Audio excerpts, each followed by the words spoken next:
Hi guys, welcome to your Monday devotion.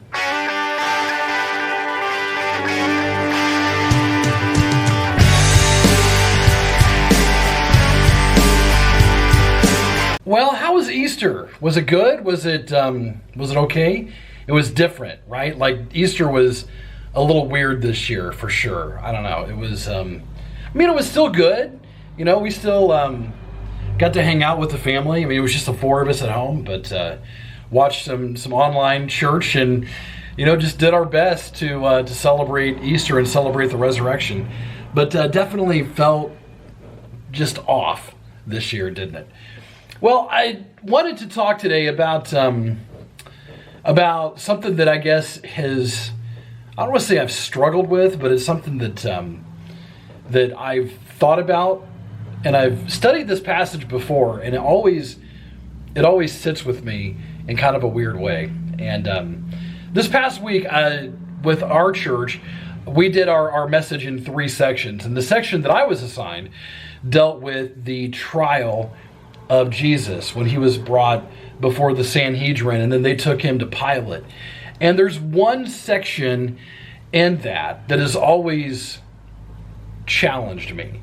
And so I want to talk about that real quick. And that is actually in the book of Luke, chapter 19, where Pilate is talking to the chief priest, and he's talking to the crowd that is gathered.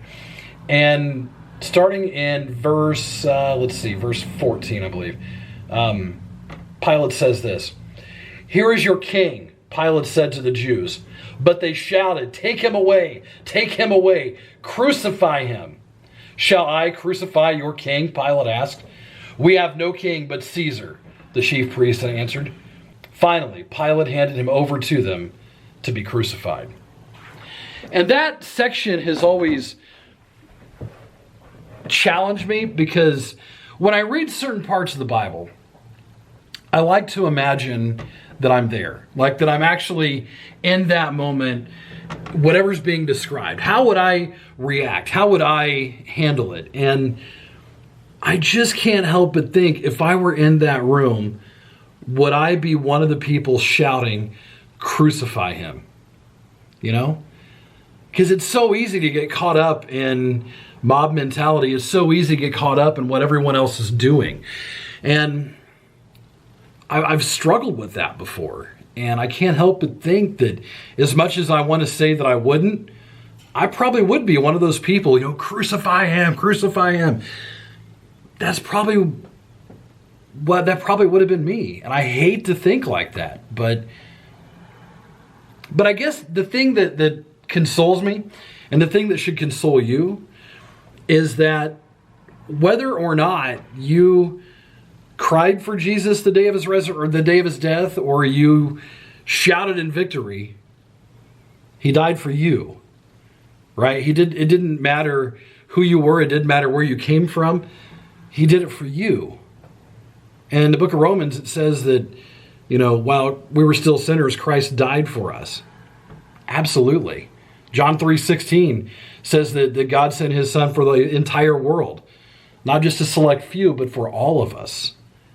And I hope you find comfort in that. I hope that you find encouragement in that.